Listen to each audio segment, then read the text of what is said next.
Les risques existentiels qui menacent l'espèce humaine sont nombreux. Parmi les scénarios les plus probables, tous ne mèneront pas à son extinction, mais pourraient réduire sa population. D'autres ont moins de chances de se produire, mais ils pourraient anéantir l'humanité tout entière.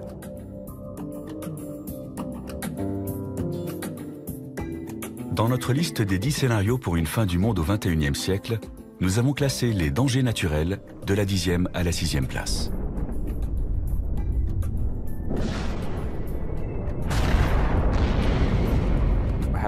Nous avons survécu aux chutes d'astéroïdes et aux changements climatiques. Il paraît peu probable qu'un de ces dangers nous soit fatal au cours des 100 prochaines années. D'où ma conviction que si l'espèce humaine s'éteint au cours de ce siècle, ce sera le résultat d'une catastrophe anthropique, c'est-à-dire causée par l'homme lui-même.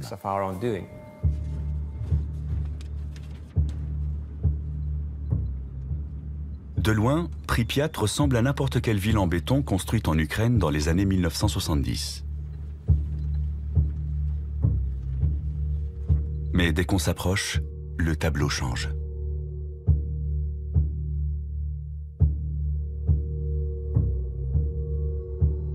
Il n'y a pas si longtemps, des dizaines de milliers de gens vivaient à Pripyat, jusqu'au jour où une catastrophe provoquée par l'homme l'a transformée en ville fantôme. L'attitude des gens est assez irrationnelle. Ils s'angoissent pour des risques très mineurs comme les produits cancérigènes dans les aliments, un accident d'avion ou de train. Mais ils sont dans le déni total d'événements plus rares, mais plus graves. Or, ceux qui résultent des activités humaines sont ceux qui m'inquiètent le plus. Nous approchons du réacteur numéro 4. Les techniciens qui travaillaient à Tchernobyl n'ont pas voulu causer un tel désastre. Ils effectuaient des tests afin de vérifier ce qui se passerait si les turbines de la centrale nucléaire étaient privées de leur source normale d'alimentation électrique. L'explosion du réacteur, dans la nuit du 26 avril 1986, a libéré des taux de radioactivité énormes, rendant toute la zone inhabitable pour des siècles.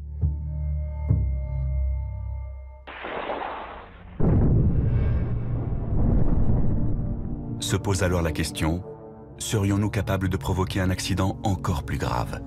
Une catastrophe telle que l'humanité serait anéantie. Ce n'est pas une hypothèse délirante de dire que l'humanité va s'éliminer elle-même au cours de ce siècle. Je ne le souhaite pas, mais je prends en compte objectivement la puissance des technologies mises au point et le manque de fiabilité des hommes qui les conçoivent et les utilisent. Il y a une probabilité réelle pour que l'histoire de l'humanité prenne fin au cours de ce siècle. La seconde moitié de notre liste des scénarios de fin du monde recense ce qui pourrait résulter d'actions humaines.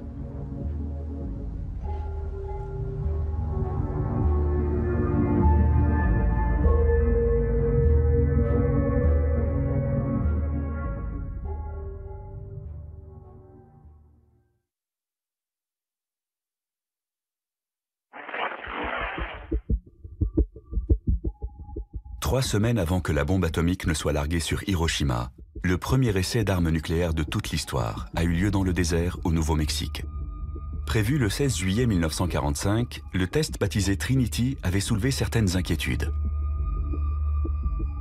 Dès 1942, le physicien Edward Teller avait émis des doutes sur sa sûreté.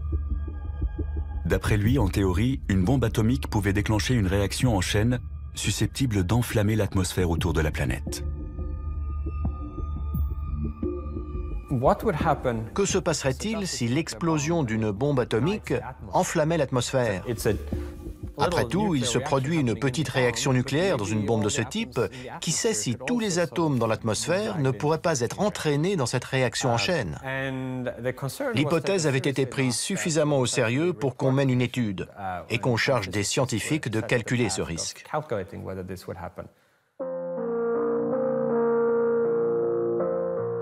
Aujourd'hui, les spécialistes savent dans quelles conditions un tel scénario pourrait se réaliser. Mais en 1945, les conséquences physiques de l'essai étaient mal connues et on ne pouvait pas écarter cette éventualité. Malgré tout, l'expérience a été réalisée.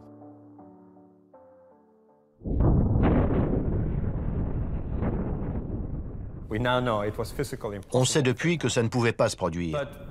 Mais ça donne à réfléchir. Jusqu'à quel point pouvons-nous nous fier à nos calculs? Peut-on miser l'avenir de l'humanité sur leur exactitude?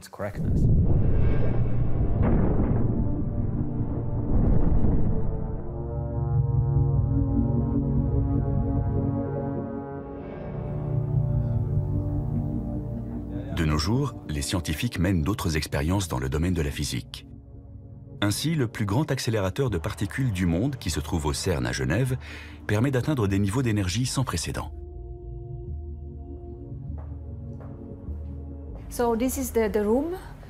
C'est dans cette pièce que nous enregistrons les données utiles obtenues par la collision des deux faisceaux du LHC. Le LHC est un anneau de 27 km, formé d'aimants supraconducteurs qui accélèrent en sens inverse deux faisceaux de protons à une vitesse proche de celle de la lumière. Les nouvelles particules créées lors de la collision devraient nous aider à comprendre la formation de l'univers. Ces images ont été filmées le 30 mars 2010, jour où le LHC a établi un nouveau record.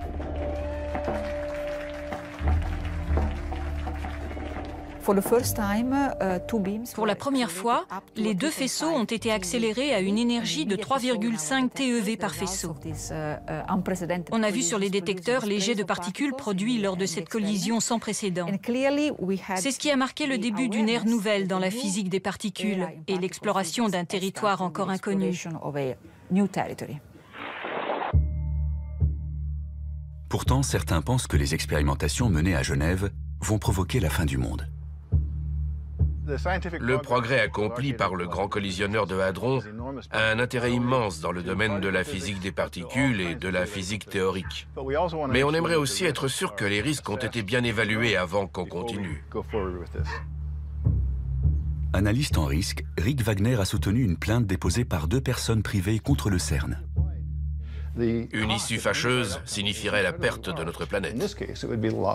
Un certain nombre de gens estiment donc de leur devoir de citoyen vis-à-vis de la Terre et de l'humanité de faire stopper les choses jusqu'à ce qu'une évaluation soit menée à bien. Un professeur allemand a lui aussi déposé une plainte contre le CERN. Les physiciens devraient faire le maximum pour trouver le point faible de leur théorie. Je suis simplement de ceux qui leur disent « faites attention ». Otto Rössler affirme que les chercheurs du CERN ont pris un risque ce fameux jour de mars 2010. L'énergie de ces collisions a été multipliée par 4 cette année, contre mes recommandations. Si elle atteint les niveaux prévus, d'après mes calculs, il y a un risque de 8% pour que la Terre, comment dire, rétrécisse, jusqu'à ne plus faire que 2 cm de diamètre dans quelques années.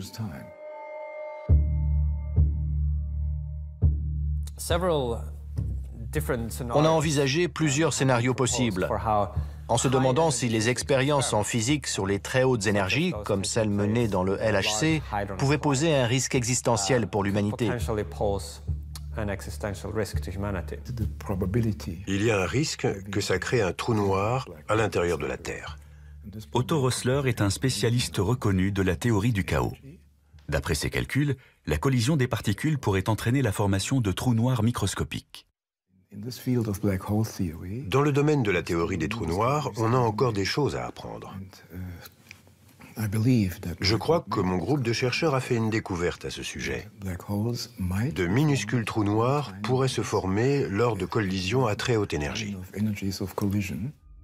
Jusqu'à présent, l'accélérateur fonctionne à un niveau d'énergie qu'Otto Rössler considère comme acceptable. Mais cela devrait bientôt changer. On progresse à pas de géant. Notre objectif est de multiplier l'intensité des deux faisceaux par 2 ou 3, afin de produire un plus grand nombre de collisions.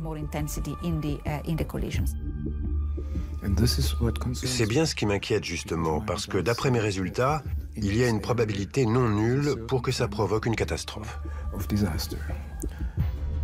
Les trous noirs sont des objets de l'espace dont le champ gravitationnel est si puissant que même la lumière ne peut s'en échapper. D'après les spécialistes, le centre des galaxies est occupé par des trous noirs massifs. et les étoiles massives s'effondrent pour former des trous noirs de taille moyenne lorsque leur carburant est épuisé. Mais en théorie, il pourrait exister des trous noirs infiniment petits. Si c'est le cas, les expériences menées à Genève pourraient en créer un. Fabiola Gianotti le reconnaît, c'est justement un des buts des chercheurs. La création de micro-trous noirs serait une découverte très importante. On y tient beaucoup.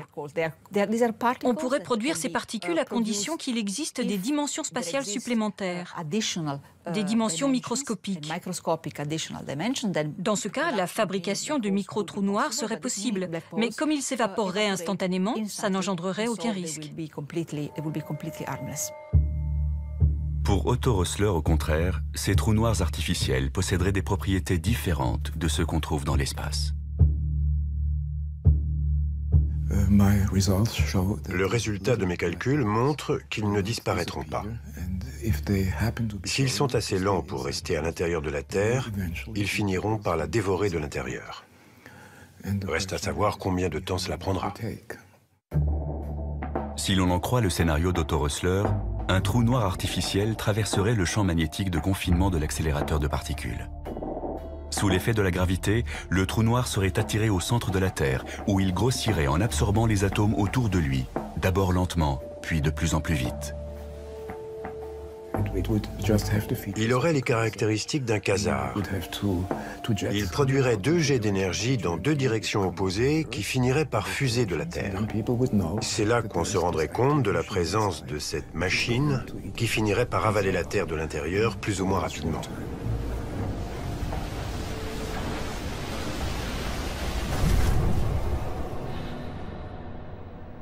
Les chercheurs du CERN reconnaissent que des trous noirs artificiels pourraient avoir un comportement imprévisible. Mais ils ne pensent pas que cela présente le moindre danger. C'est vrai, on ne sait pas ce qui se passera. Mais la nature fait la même chose que nous depuis 4,5 milliards d'années. Alors même si on ignore ce qu'on réussira à produire, ce n'est pas dangereux. Le risque que les expériences menées au CERN finissent par détruire l'humanité est très probablement nul. Pour l'instant, aucun physicien éminent ne partage les inquiétudes d'Otto Rössler au sujet des micro-trous noirs artificiels. Mais on ignore ce que les scientifiques construiront à l'avenir dans l'espoir de dompter les forces de la nature.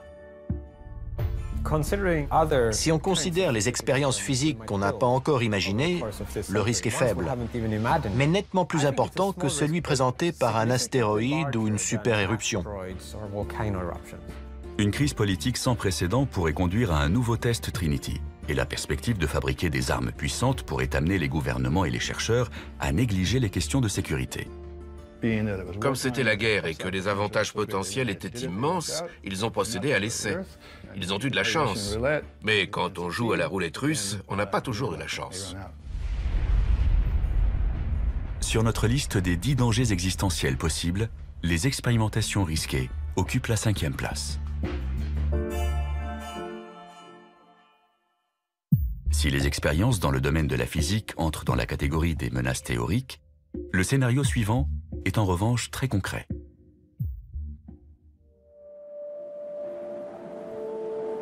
C'est l'été en Antarctique, en ce mois de janvier 1909. Il fait moins 50 degrés et l'explorateur Ernest Shackleton, qui tentait de rejoindre le pôle Sud, a été contraint à l'abandon.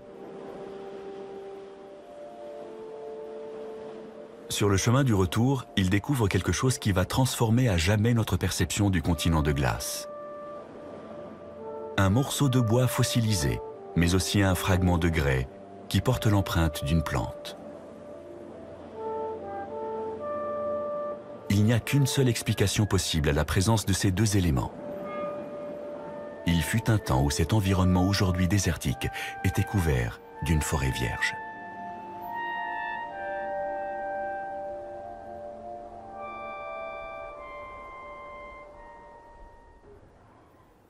Le climat de notre planète a connu de nombreuses variations, mais à l'époque de Shackleton, cette réalité n'était pas encore bien comprise.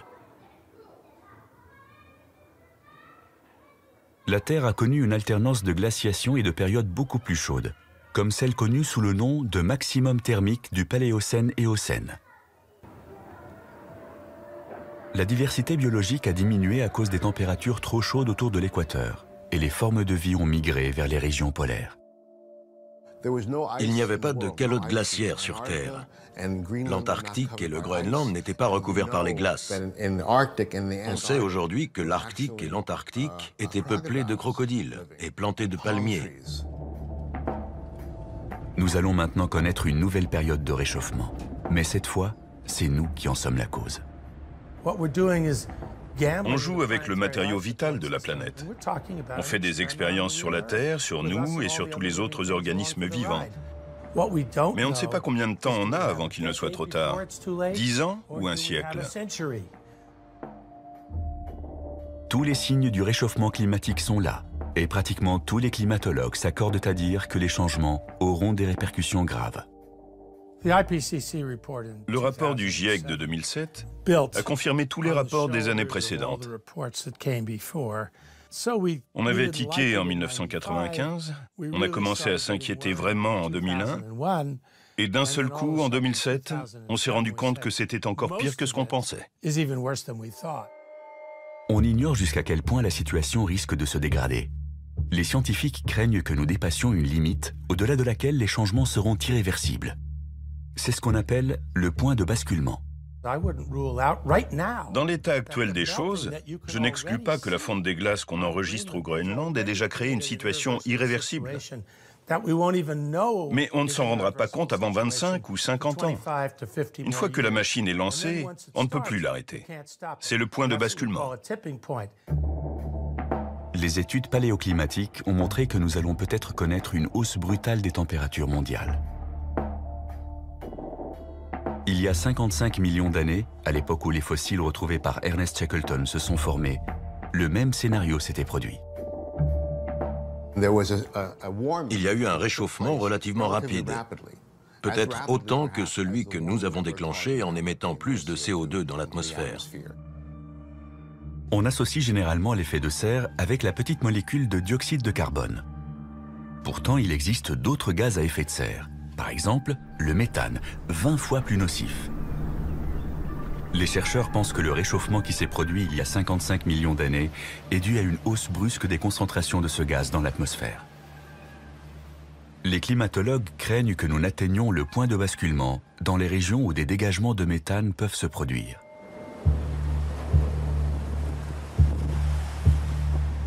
Les plus grandes réserves de méthane naturel se trouvent dans le sous-sol de la toundra sibérienne et le pergélisol sous-marin de la mer de Sibérie orientale. C'est également cette zone qui connaît actuellement l'augmentation de température la plus notable. L'association des deux n'augure rien de bon. Depuis le début du XXIe siècle, le printemps et l'été ont été plus chauds là-bas de 4 degrés par rapport à la moyenne relevée pour les années 1970 à 1999. C'est énorme dans cette région où le pergélisol est aussi étendu. Le pergélisol sous-marin contient de grandes quantités de méthane, un gaz à effet de serre très puissant. D'après les estimations, il y en a tellement dans cette région côtière immense qu'il suffirait qu'1% seulement soit libéré dans l'atmosphère pour accélérer le processus de réchauffement.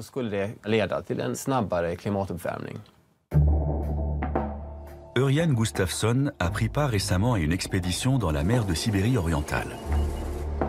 Jusqu'à présent, on pensait que le pergélisol retenait le méthane captif au fond de l'eau. Mais le professeur Gustafsson a constaté que ce n'était plus le cas. On a effectué des milliers de prélèvements à différents endroits de cette zone. On s'est aperçu, contrairement à ce qu'on pensait avant, que le méthane s'échappait du sous-sol sur près de la moitié de ce territoire. La quantité de méthane émise dans l'atmosphère équivaut à 8 millions de tonnes chaque année. Personne ne peut dire à quel moment le point de basculement sera franchi, ce qui libérera des quantités phénoménales. Tout dépend de notre capacité à réduire nos émissions de gaz à effet de serre. Avant la révolution industrielle, il y a 150 ans, le taux de dioxyde de carbone dans l'atmosphère était de 270 parties par million. Aujourd'hui, il est de 390 ppm, soit une augmentation de près de 50%. Les émissions de CO2 n'ont cessé de croître. Si on continue à ce rythme, On atteindra certainement un taux de 800 à 1000 ppm à la fin de ce siècle. Je n'hésite pas à le dire, ce serait une catastrophe. Steven Schneider est un des principaux experts du panel des Nations Unies sur le climat. Il a tenté de savoir comment notre planète réagirait dans un tel cas. Avec un taux de 1000 ppm, le réchauffement serait de plus de 4 degrés, peut-être même 6 ou 8. Il y aurait une déglaciation au Groenland, avec une montée du niveau des mers de 5 à 10 mètres, des ouragans plus fréquents et des super incendies. Jusqu'à 40% des espèces pourraient disparaître. L'Europe serait en proie aux inondations monstres. Ciao Venise. Et tout le monde se dirait qu'est-ce qu'on a fait? Mais ce réchauffement rendrait-il la planète inhabitable, au point de provoquer la disparition de l'espèce humaine? Je fais partie des moins pessimistes. Certains collègues pensent qu'en effet, ce scénario catastrophe entraînerait l'extinction de l'humanité. Selon eux, le réchauffement déclencherait la libération de tout le méthane contenu dans la toundra et sous la mer. Au lieu d'être de 1000 ppm, le taux de ce gaz atteindrait le double. Confrontés à une crise grave, nous serons peut-être forcés de recourir à des mesures extrêmes. L'idée serait de modifier volontairement le climat de la Terre. Par exemple, en injectant de la suie dans l'atmosphère ou en mettant sur orbite des miroirs qui intercepteraient une partie de la lumière du Soleil. C'est ce que l'on appelle la géo-ingénierie.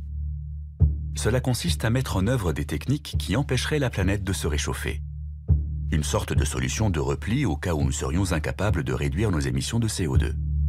Mais beaucoup de spécialistes redoutent que ça ne fasse qu'empirer les choses. Les projets de la géo-ingénierie ne sont pas sans danger. On sait très bien que quand l'homme commence à bidouiller des systèmes complexes qu'il ne comprend pas très bien, il y a forcément des effets secondaires.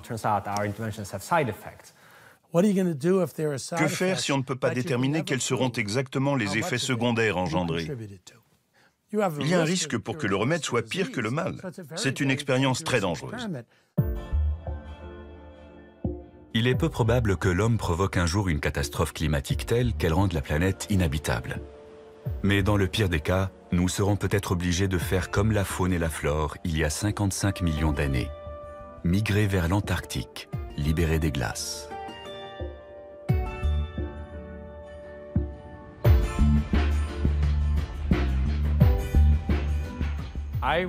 Je dirais que le risque est plus élevé que tous ceux que nous avons examinés précédemment.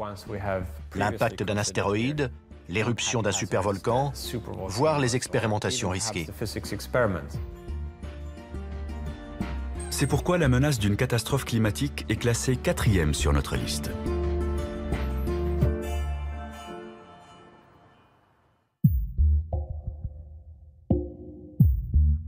Dans un passé récent, aucun risque n'a été aussi réel que le suivant.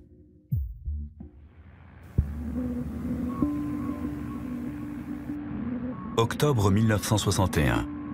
Un bombardier Tupolev fait route vers l'océan Arctique.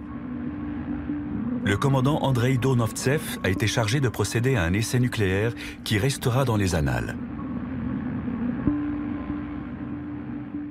Il doit larguer la Tsar Bomba, la bombe la plus puissante jamais mise au point de l'histoire de l'humanité. « 50 mégatonnes, l'équivalent de 3000 fois celle d'Hiroshima.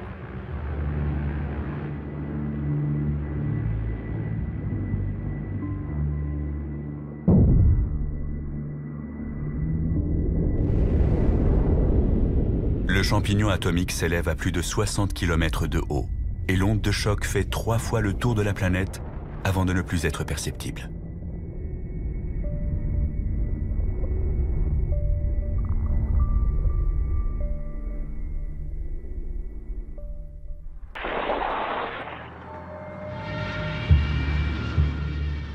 Cet essai a lieu au plus fort de la guerre froide, 6 mois après l'affaire de la baie des cochons et 1 an avant la crise des missiles à Cuba.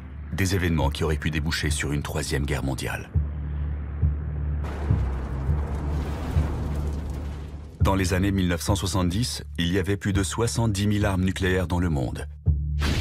Aujourd'hui, cet arsenal est sensiblement plus modeste, mais il reste encore des milliers de missiles américains et russes. Il suffirait d'appuyer sur un bouton pour déclencher l'apocalypse.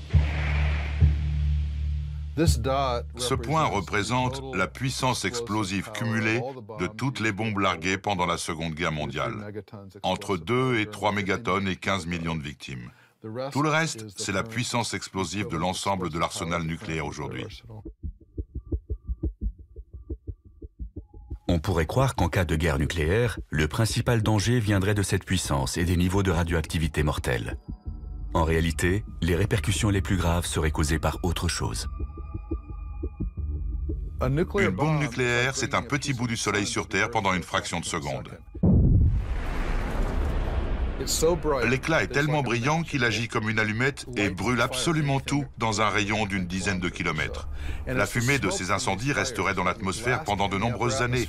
Ça bloquerait la lumière du Soleil et le refroidissement et l'obscurcissement provoqueraient alors un bouleversement climatique. Le fracas des bombes s'est tu. Dans le silence, un nuage s'élève dans le ciel. Les travaux d'Alan Robock montrent que l'arsenal atomique actuel suffirait à causer un hiver nucléaire. Voilà le nuage de fumée et sa distribution dans l'atmosphère. Les vents le pousseraient autour du globe et en l'espace de 2 semaines, toute la planète serait touchée. Peu importe la direction que prendrait la fumée, elle serait distribuée par les vents sur presque toutes les zones habitées en 15 jours.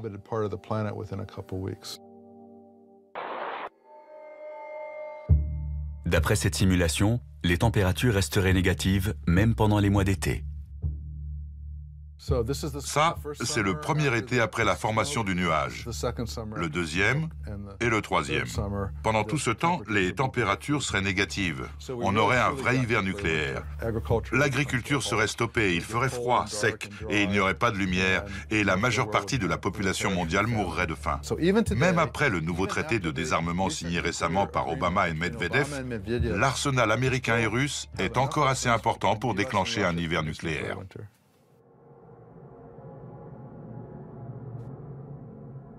La guerre froide a pris fin au début des années 1990 et la situation politique est nettement moins tendue. Mais on ne peut pas pour autant écarter l'éventualité d'un nouveau conflit.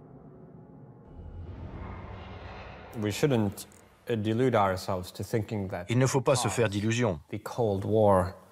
Ce n'est pas parce que la guerre froide s'est terminée sans incident nucléaire que nous sommes à l'abri de ce danger.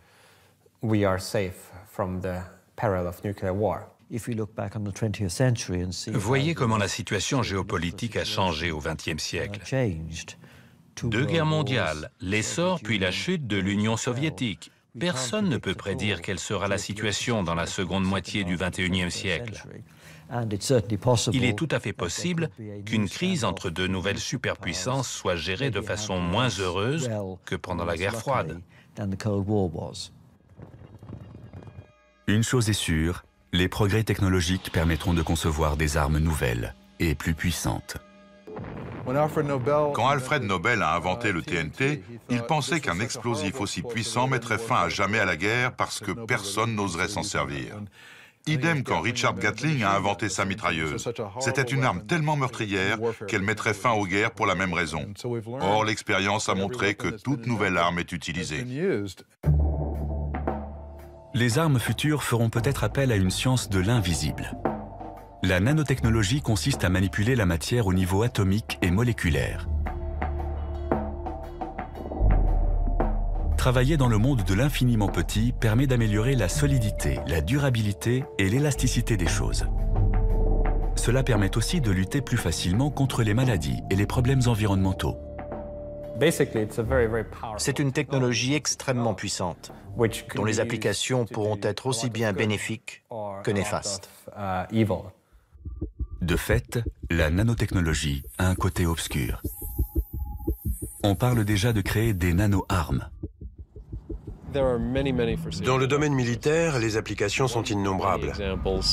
Exemple des armes qu'on pourrait mettre au point, Des engins volants autonomes ou semi-autonomes de la taille d'un moustique, capables de tuer un individu qui ne serait pas protégé. On pourrait imaginer une sorte de boîte qui contiendrait des mini-robots programmés pour repérer les êtres humains et leur injecter un poison. Ils vous piquent et terminé. Un prototype de ce genre existe déjà.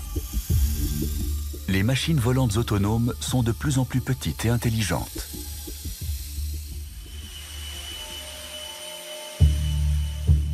Les pires scénarios sont envisageables.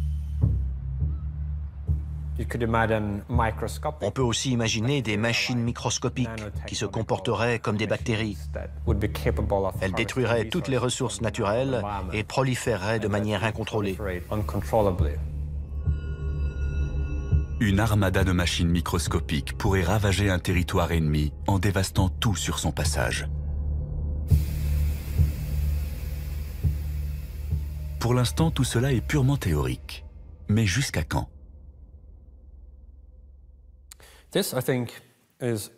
C'est l'un des principaux risques existentiels qui nous menacent. Pour le moment, il est de zéro, car nous ne disposons pas d'armes nanotechnologiques susceptibles de mettre l'humanité en danger. Mais ce sera un risque à l'avenir. Va-t-on réussir à mettre au point un type d'arme capable de détruire le monde, à l'instar de notre arsenal nucléaire? La réponse est peut-être. On n'a pas encore complètement défini l'ampleur du danger. Mais ce n'est pas demain la veille qu'un cinglé ou un terroriste sera en mesure de fabriquer une arme de fin du monde avec des composés moléculaires. La Première Guerre mondiale a été une guerre chimique. Le gaz lacrymogène, le gaz moutarde et le gaz chloré ont été utilisés massivement sur les champs de bataille en Europe. La Seconde Guerre mondiale a été celle de la bombe atomique. Quelles seront les armes de la Troisième Guerre mondiale? La question reste ouverte.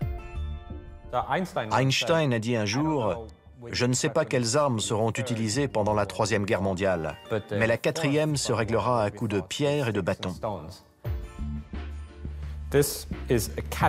C'est une catégorie qui englobe des risques spécifiques et différents. Armes nucléaires, armes nanotechnologiques, armes qui n'ont pas encore été inventées. Et de fait, la probabilité qu'une guerre déclenche une catastrophe existentielle est assez élevée.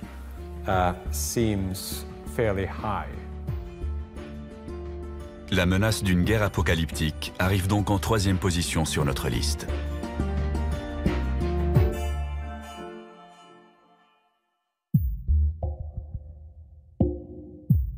La deuxième place est occupée par un danger qui relève encore du domaine de la science-fiction.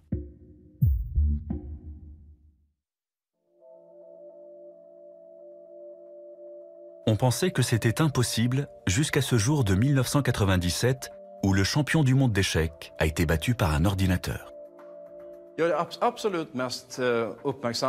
La partie qui a été la plus suivie de l'histoire a été la deuxième du match entre Garry Kasparov et Deep Blue, le 4 mai 1997 à New York.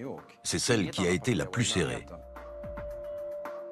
Au cours de cette deuxième partie, le superordinateur Deep Blue joue un coup qui prend le champion totalement au dépourvu.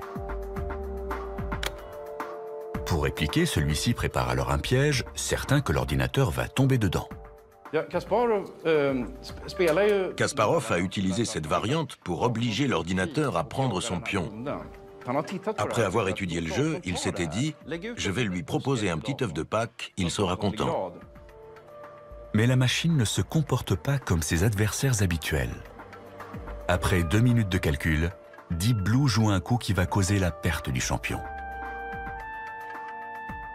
Au 37e coup, l'ordinateur refuse. « Non merci, je n'ai pas faim pour l'instant, je le garde pour plus tard ». Il n'a pas l'intention de manger rapidement toutes les pièces de son adversaire. Au lieu de ça, il opte pour une stratégie à long terme. Le coup 37 est complètement inattendu. Plus tard, Kasparov dira que la machine semblait avoir fait preuve d'intelligence humaine.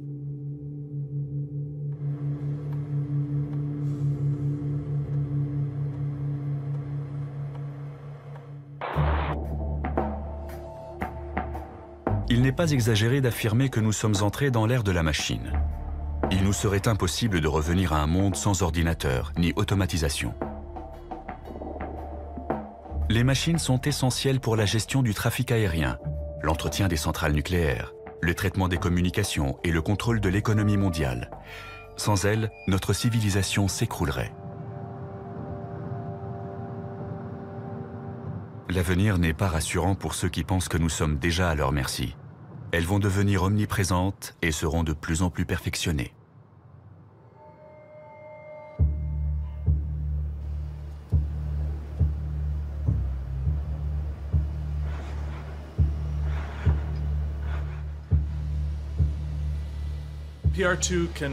PR2, c'est ouvrir une porte, brancher une prise, prendre une boisson dans le réfrigérateur et plier des serviettes. On peut lui faire plein de choses. Dans la Silicon Valley, Willow Garage met au point les appareils ménagers de demain. Ici, on est sûr que les robots deviendront aussi banals que les lave-vaisselle ou les ordinateurs. C'est ici qu'on assemble tous nos robots. Nous sommes convaincus qu'ils peuvent améliorer la qualité de vie des gens. On les verra bientôt dans les maisons et sur les lieux de travail. Un lave-vaisselle, c'est un robot très spécialisé. Imaginez un robot polyvalent qui lave la vaisselle, mais aussi la range ou la sort du placard. Tout d'un coup, ça devient beaucoup plus intéressant. Mais les machines pourraient-elles devenir perfectionnées et autonomes, au point de représenter une menace pour l'humanité? Pourrait-elle un jour se retourner contre nous, comme on le voit dans les romans et les films de science-fiction? Aujourd'hui, les robots en sont encore au premier balbutiement. Ils ont tout juste appris à marcher, mais on devine déjà de quoi ils seront capables à l'avenir. On les imagine aisément manipulant une arme, et plus seulement une boisson ou un ballon.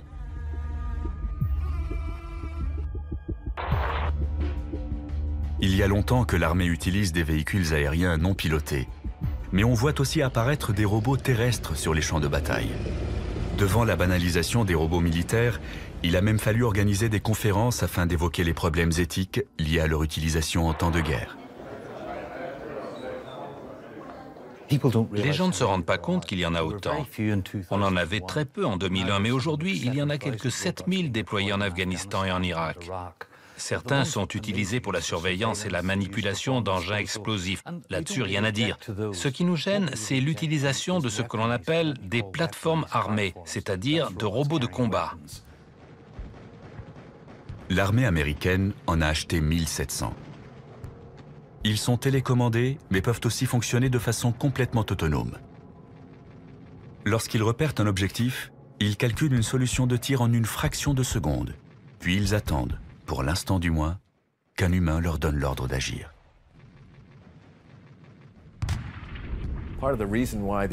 Ces systèmes sont autonomes parce que le rythme de la guerre a changé. Les hommes n'ont plus toujours le temps de se concerter avant d'attaquer un objectif. C'est une question très grave.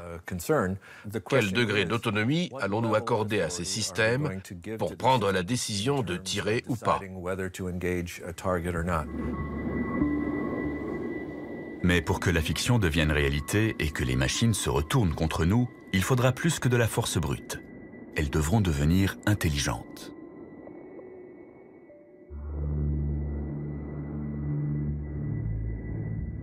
La communauté scientifique est divisée sur la question. Est-il possible de créer une intelligence artificielle, ou IA? Ben Goertzel est convaincu que les machines vont non seulement atteindre notre niveau, mais nous dépasser. Il y a 99% de chances pour qu'à la fin du XXIe siècle, l'IA soit nettement plus intelligente et puissante que les humains.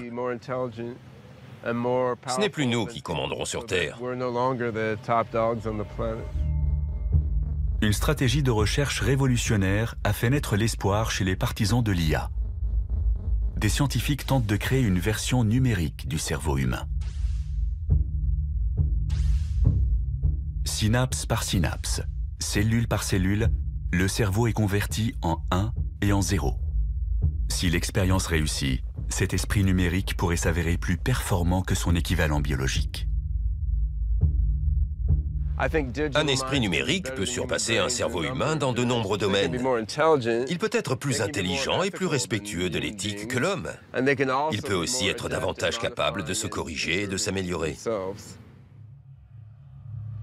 Une machine super intelligente pourrait gérer les procédures à l'échelle mondiale bien plus efficacement que nos systèmes informatiques actuels.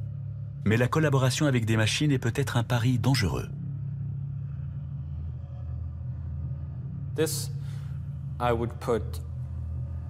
C'est un risque que je classerais tout en haut ou presque de la liste des dangers existentiels.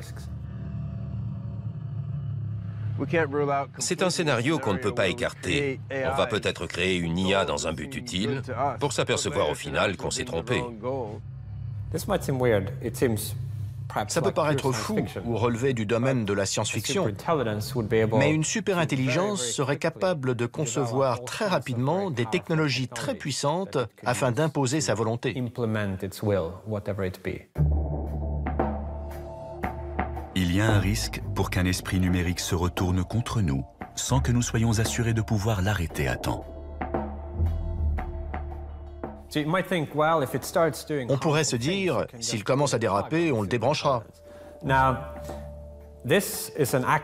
Mais c'est justement une réaction qu'une super-intelligence sera en mesure d'anticiper.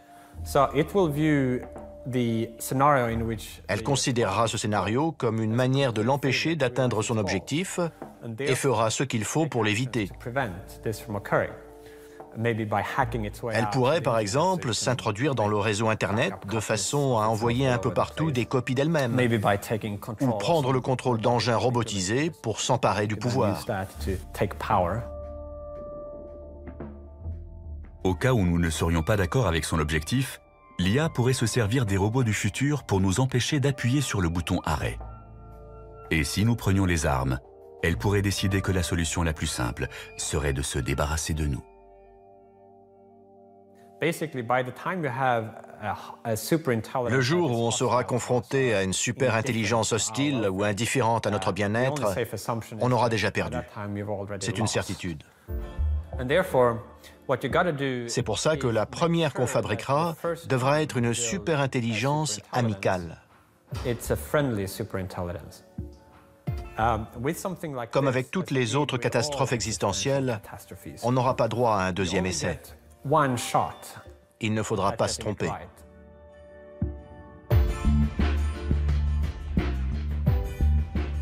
La menace que représentent des machines super intelligentes est en deuxième position sur notre liste de scénarios catastrophes.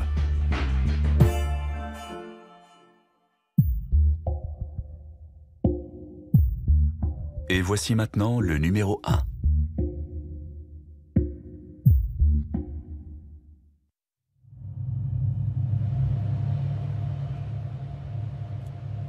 C'est un vendredi comme les autres en ce mois de mars 1979. Mais à la fin de la journée, le personnel du complexe militaire 19 à Sverdlovsk en Union soviétique va provoquer un accident catastrophique.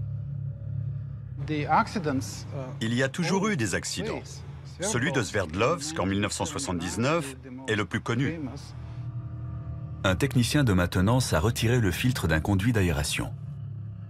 Il l'a dûment noté dans le registre, mais l'information échappe aux membres de l'équipe suivante. En l'absence de filtre, des spores de la maladie du charbon se dispersent dans le bâtiment. Le chiffre officiel a été de 80 morts. En réalité, on soupçonne que l'accident a fait 300 victimes. Les ouvriers de l'usine de céramique qui se trouve juste en face sont les plus touchés. La plupart de ceux qui travaillaient ce jour-là décèdent en l'espace d'une semaine. Rétrospectivement, on a appelé cet accident le Tchernobyl biologique.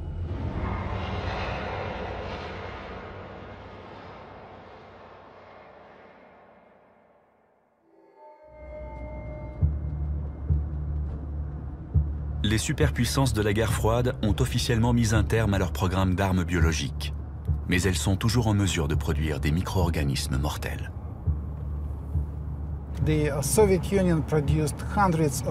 L'Union soviétique a fabriqué des centaines de tonnes d'armes biologiques, croyez-moi. De quoi tuer toute la population mondiale. En se fondant sur cet exemple, on peut penser qu'un pays doté de ressources modérées serait capable de produire une quantité importante d'armes de ce type. Entre 1976 et 1986, cet homme était responsable du laboratoire secret soviétique Vektor à Novosibirsk. On a tenté de modifier des virus en introduisant des fragments synthétiques d'ADN dans leurs matériaux génétiques. L'idée était de les rendre plus puissants, d'en faire des tueurs dotés d'une plus grande virulence. Le laboratoire de Sergueï Popov a mis au point une nouvelle souche de la peste qui résiste aux 10 antibiotiques les plus utilisés, ainsi qu'un virus de la variole particulièrement ravageur.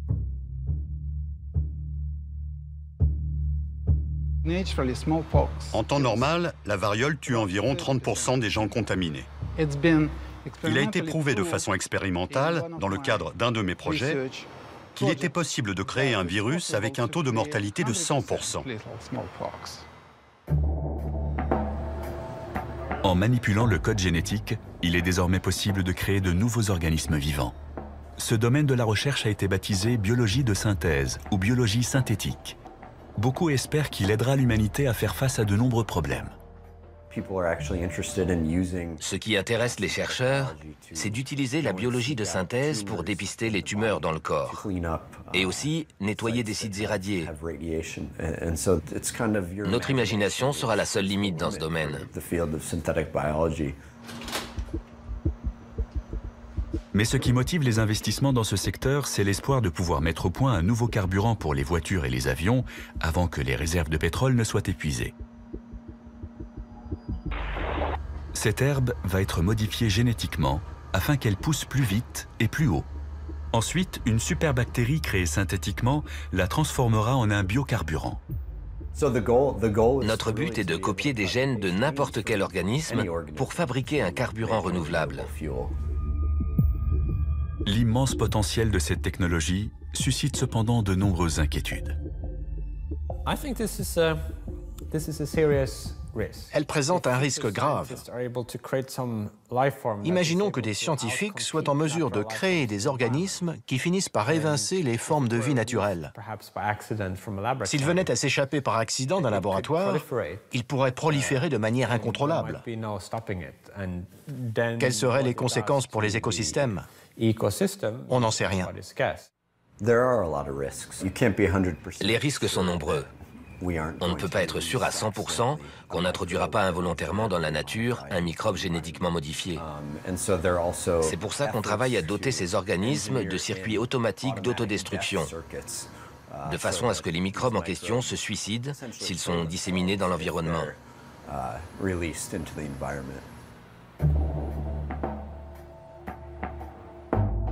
Ce que beaucoup redoutent le plus, ce n'est pas l'éventualité d'un accident, mais une destruction provoquée volontairement.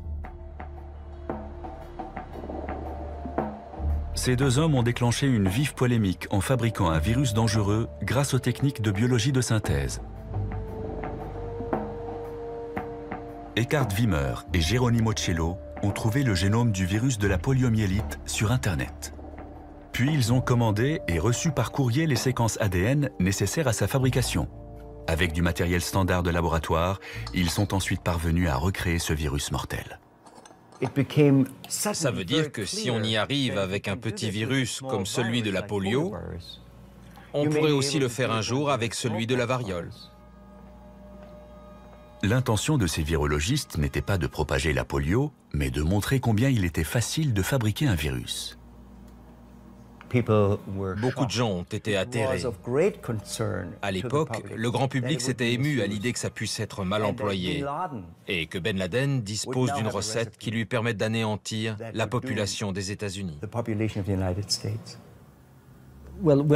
Eckhard Wimmer et ses collègues ont synthétisé le virus de la polio uniquement pour montrer que c'était possible. Cette technologie deviendra bientôt très accessible, alors on s'inquiète à l'idée que certains en fassent un mauvais usage. Les technologies sont de plus en plus puissantes, en particulier les machines qui permettent de synthétiser l'ADN.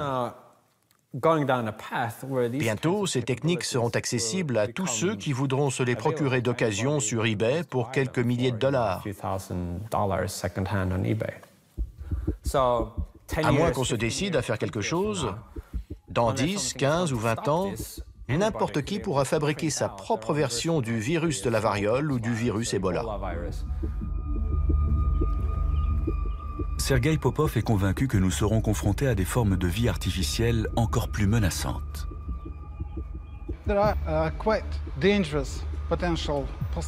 Il y a d'autres hypothèses, comme celle d'une bactérie renfermant un virus. Les deux sont dangereux. Si on s'attaque à la bactérie, le virus continuera à propager la maladie. Et si on s'attaque au virus, on ne sera plus protégé contre la bactérie. C'est un scénario cauchemardesque. Une infection bactérienne doublée d'une infection virale pourrait se solder par une maladie que nous serions incapables de soigner. Les particules en suspension dans l'air sont le mode le plus efficace de transmission d'un agent pathogène. La victime inhale de fines gouttelettes de fluide, et il ne faut qu'une quantité infime pour contaminer un individu. Une attaque biologique pourrait être lancée dans un endroit comme celui-ci. Une rame de métro fonctionne comme une pompe dans un tube. Si on répand une bonne quantité d'agents pathogènes au-dessus des voies, le déplacement des rames les fera se propager le long des tunnels. Ce serait suffisant pour contaminer beaucoup de monde.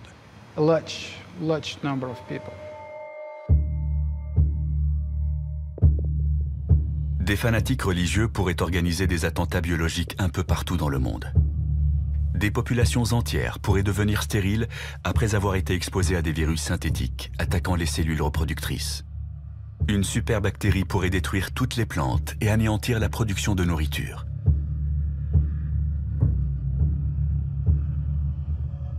Comme on peut le voir, les scénarios catastrophes dans ce domaine, accidentels ou non, ne manquent pas.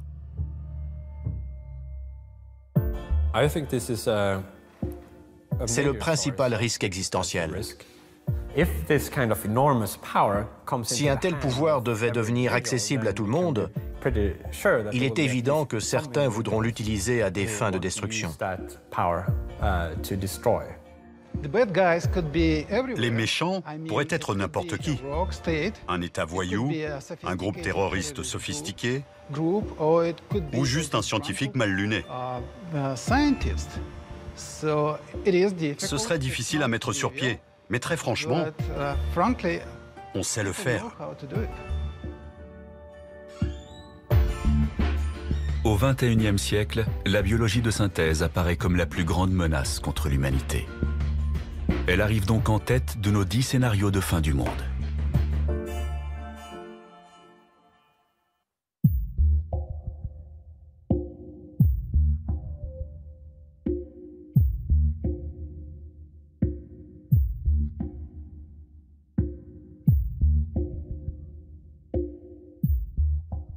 Notre liste est enfin complète.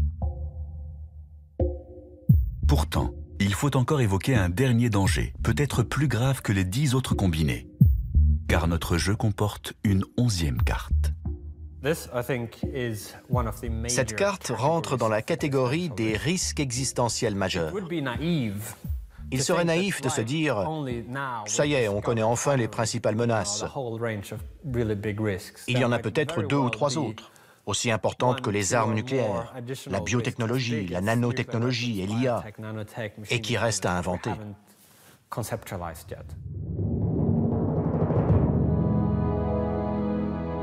Le sort de Pripyat nous donne un aperçu de ce que serait l'avenir dans un monde où les hommes auraient disparu.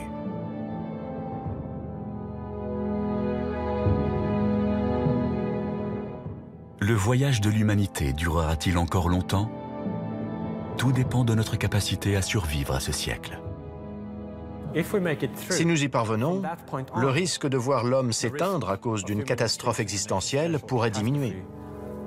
À partir de là, l'espèce humaine pourrait espérer une certaine longévité et son avenir pourrait éclipser son passé.